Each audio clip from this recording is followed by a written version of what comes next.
My name is Andrew Jason Clock, according to my screen name on markmaynard.com, and my driver's license.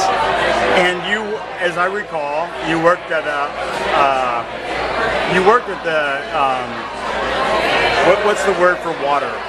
Oh, yes, I did work at Sunshine Marine, a boat shop here in Ypsilanti that has since gone out of business. Is that what brought you to Ypsi, or no, were you in Ypsi before that? I came to Ypsi originally in 98 or 99 because my roommate had a girlfriend going to U of M. His 10-year younger than him roommate that was going to U of M, and he said we should move to Ann Arbor, and I lived in Monroe, and that seemed like a great idea, living in Monroe. How far away is Monroe from? Monroe is about 45 minutes from Ypsilanti. And you've been stuck ever since. How long has that been? No, that's not true. I've been in and out multiple times. I came here in 98 or 99 the first time. I probably stayed for 3 or 4 years. I lived on a boat in the summer and here in the winter for a couple of years after that. Dexter, Iowa, divorce, back to Ypsilanti. Divorce? Divorce. So there was a marriage somewhere. There was a marriage somewhere in there. I lived downriver, and there's no such place as South Detroit. It's called downriver. Yeah. And it's a scary, scary place.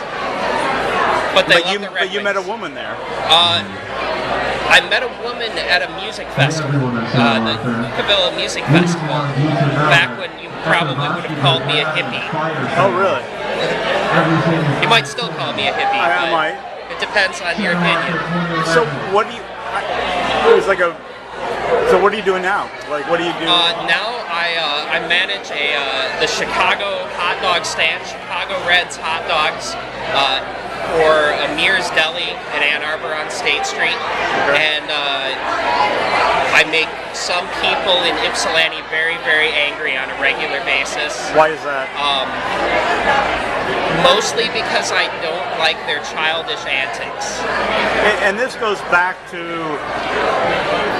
the politics around the Depot Town CDC and how it is centered on that, and I'll admit that.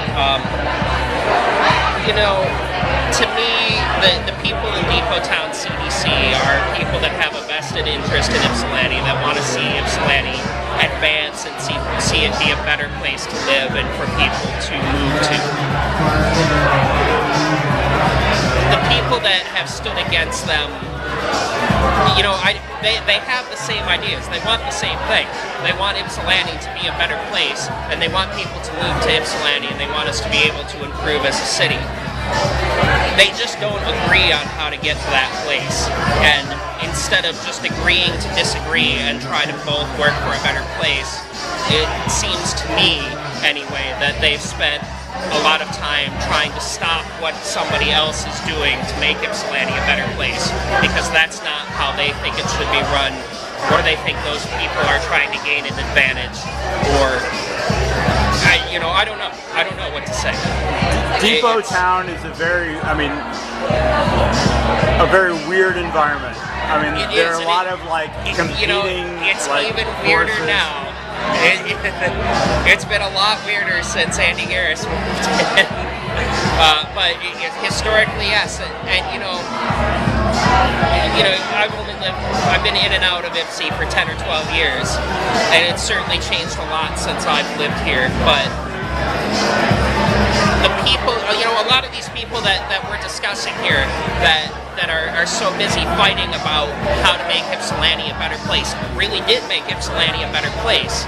And I don't want to deny the stuff that all these people have done to improve the city, but I just don't understand why there has to be a fight about how we improve the city, or why there's a thought that somebody else can't do something to improve the city. That's not our idea.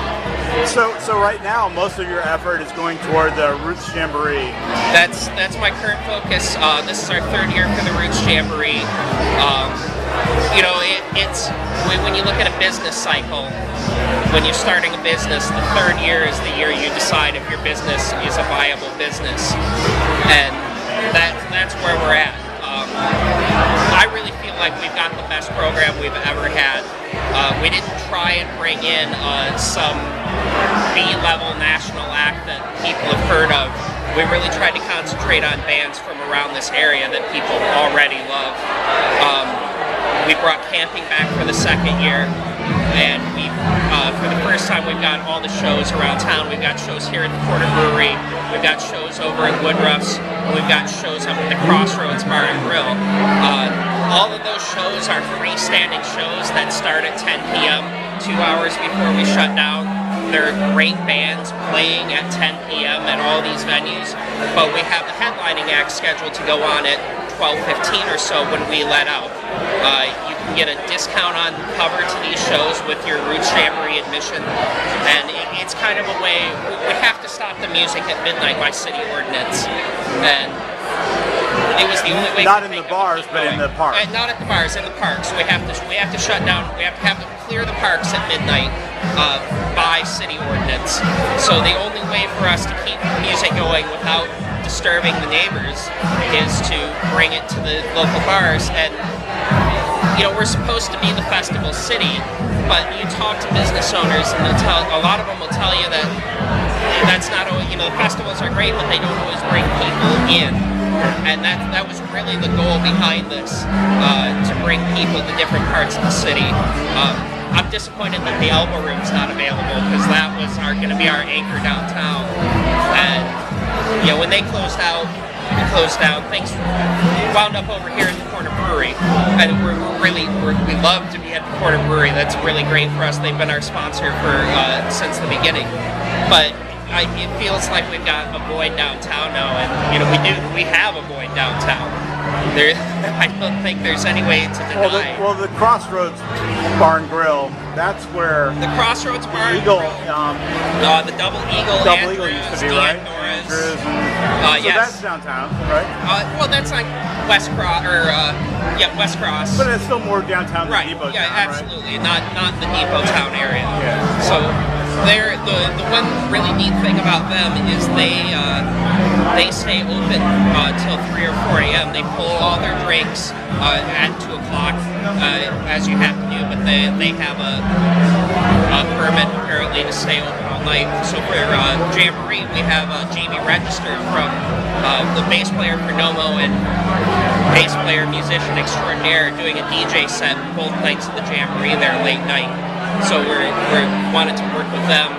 They're a new bar. They're struggling, but they're really putting a lot of effort into it. They bought the magazine rack next door. They've gutted it. Right. By magazine rack, you mean the old porn store? Yes, the porn store, the scary porn store with the happy holes, right? Yeah. But they've gutted it. They put a completely new roof on it, and once they finish the remodel in there, they plan to knock the wall through and join it in. They got a DDA facade grant to do that, so there's something positive that's been done by the DDA. And the stuff going on Cross Street is pretty positive. I mean, I think those new bump outs or whatever they're calling those, that's going to make a huge impact, I think. I'm waiting to see what the landscape looks like. I mean, it makes a big difference, don't get me wrong. I live downtown, and it can be scary to be a pedestrian in some parts of downtown sometimes. And I think that's going to go a long ways, but I'm really waiting to see what the finished product looks like. Because right now it's just a bunch of concrete. I know they've got a bigger plan than that. Well, do you have anything else you want to say to people, or do you? I hope people come out to the Michigan Roots Jamboree, and I really would like to see it. I'd like to see us move on as a city from the politics of the past, and I'd like to see us move on from these petty arguments. There's nobody here there's nobody trying to take over the city. There's nobody trying to take over any parks. There's no power to gain in Ypsilanti. I mean, come on. But let's be real with ourselves here. There's no power here. I'd really just like to see everybody stop fighting about this stuff. And you don't even have to work it together. Just don't work against each other. And thank you. Yeah, thank you very much for your time.